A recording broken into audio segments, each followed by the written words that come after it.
So good morning everyone, welcome back to the Deercast. We are in mid-February, coming towards the latter part of the fallow doe season. It is about 6:30 and we are in Buckinghamshire, just crossing over the border here to some of Tom and I's stalking ground. Just before first light, I've got the trusty hound with me, and the plan today is to go out and nip through some of the woods and see if we can catch up with a couple of fallow does. It is still very cold here. We're at about one degree this morning, so hoping that we will find the deer probably curled up in the woods somewhere, and in typical fashion when we go out to this stalking ground, you see deer on the road as you drive in.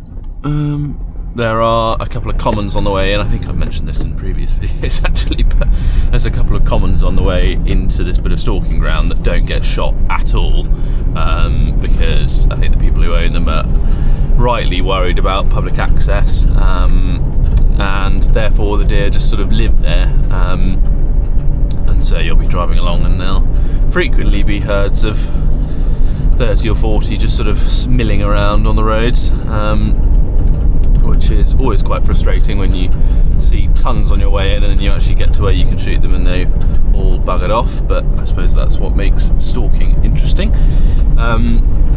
So we are gonna be coming up shortly to a little lay-by where Tom and I are gonna meet up, and yeah, then we're gonna head out. I am using today my trusty Kipplauf, my lovely Garda BA13.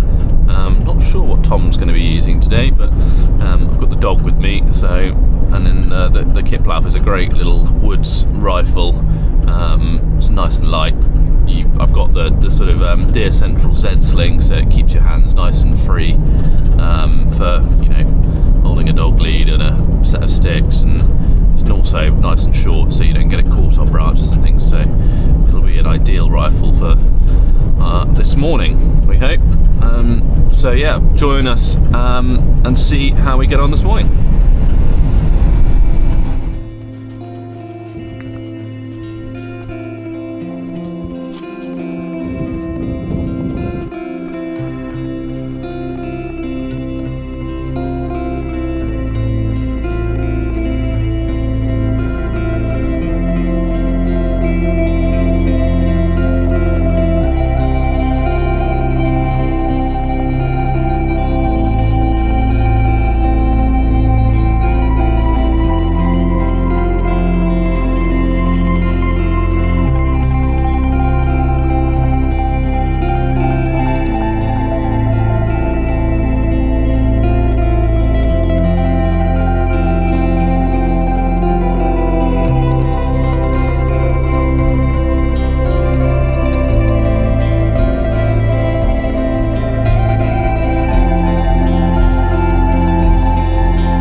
So despite weather conditions being absolutely perfect this morning, Harry and I hadn't had much luck on our stalk so far.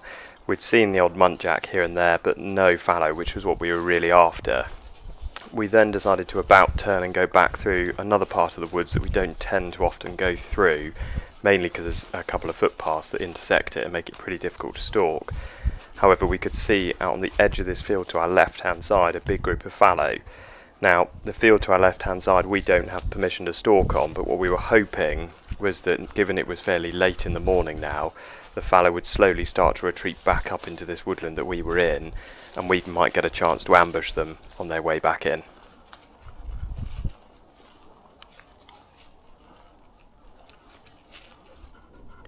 So we slowly made our way down to the edge of the wood where it meets the field, and we could see that group of fallow were slowly making their way back up into the wood, and there were also one or two stragglers that either hadn't made it out onto the field or actually had been the first ones back into the wood.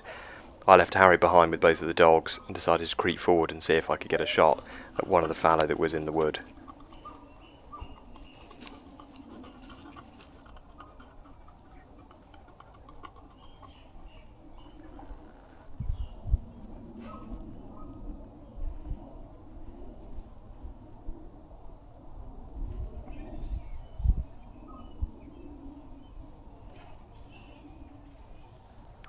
As you can see, I was making pretty painstakingly slow progress towards this fallow.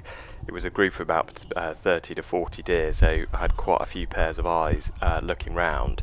The group was also pretty keen to get back into the woods, so they were constantly looking in our direction. So every little movement I made, I was conscious that the fallow might pick up on and bolt off.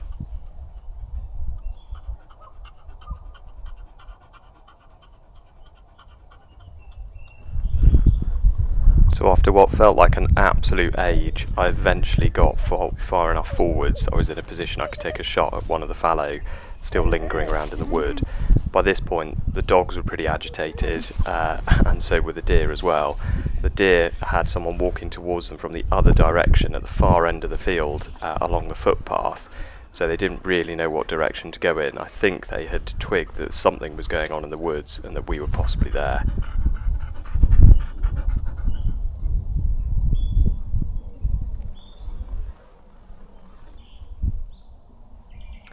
So in classic fallow fashion, the whole lot bolted just as I was about to take a shot at a pricket. All was not lost though, because as they buggered off, I noticed a muntjac curled up in some brambles.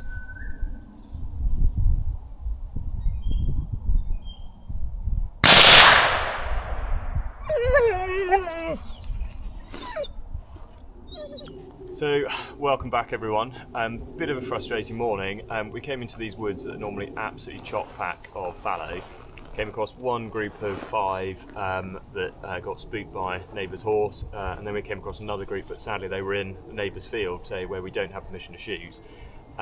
Just when we were about to give up, I saw this muntjac buck laid down, managed to get up on the sticks and gave him a whistle, and he put his head up just enough that I managed to put a 150 grain fox bullet in there. I won't show you the other side because it's fairly devastating, but a nice one to have taken, an old boy, uneven on each side, but lovely eating that will make. It was about 78 metres, so really comfortable, stable off the sticks. We're probably going to call it a day now, because I suspect now that we've made a racket in these woods, everything else would have scarpered, but at least we're not leaving empty-handed. So we managed to extract our muntjac back at the car, and we're going to show you how we would do a gralloch, or how I do a gralloch. And I think it's important to say this isn't the only way to do it. There are various different ways to do it. Everyone's got their own method, but we're just going to talk you through and show you how I do it. So for me, all of mine are suspended grallochs, and what I tend to do is unzip the neck, tie off the esophagus and food pipe, and then hock it onto the auto lift and eviscerate everything out, inspect it, and then in the back of the car it goes. So here we go.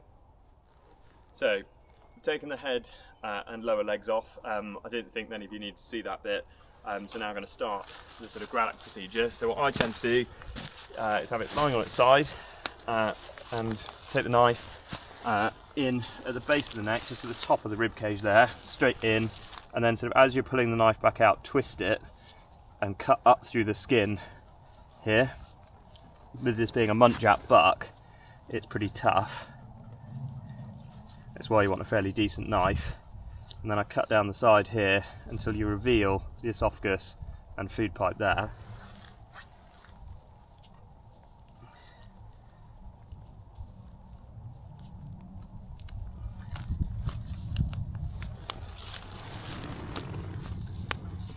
So I now have esophagus and food pipe, so separate the two. And then here's a food pipe. Tie that off with a knot there, like so. Knife doesn't touch the ground. Put that in the boot of the car. Now that that's tied off, I'll use the winch here. Don't really need a winch, to be fair, with a Muntjac, but if this is a fallow, it ratchets up like that. And there we have ready for suspended gralloch. I then tend to start at the back end, and so in around bum hole, basically cut that all the way around so you can free it off.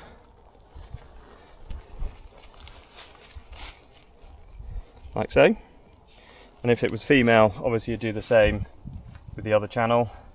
It being male, I will try and get my hand through and get hold of the back of the pizzle, which I think I've just freed off. Then start round at the front, so pull balls forward and just cut down like so, and again you reveal part of the pizzle there, and just cut through. Cut as much of that down as you can, and then very carefully, and because this is suspended, all of the innards should have dropped down inside the rib cage, so we're pretty safe doing this. It's just very slightly putting the knife in there, cutting upwards, so you've created an opening there, and then pull it forwards and sort of open with a couple of fingers, and just very gently opening this up. Because I'm doing this on camera, I'm probably going to puncture the stomach or cut my finger off, just because we're doing it on camera. And I come all the way down until I reach the rib cage, and then when I reach the rib cage I try and get the knife just on the skin, so not through the bone, and just cut down until we rejoin the cut we made earlier down there. That's then okay to leave.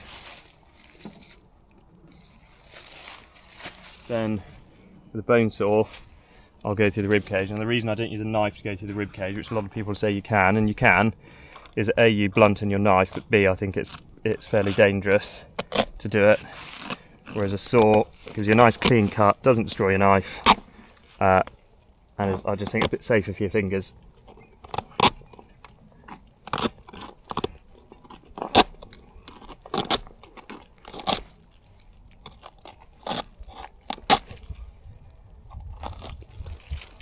So that's now through.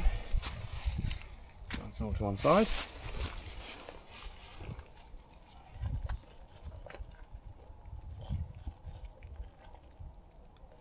So just making sure everything's free at the back end before we try and pull it through. And then the beauty of the suspended gralloch is it should all now just drop out towards the ground. And use the knife to free off the diaphragm as you come round. And then same on the other side.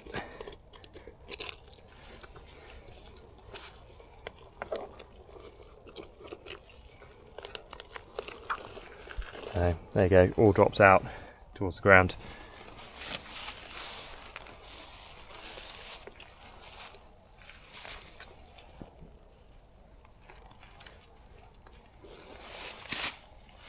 And then there we have the innards. So beautiful, clean headshot carcass. And then if we were going to, which we will, because you should, is check all the lymph nodes. So we're looking, and we'll do a separate video on this. You've got one there. You can probably just see along the inside of the intestines, that sort of lump just along here. You'll then have the portal lymph node, which will be in here. And then we'll have the bronchial in here.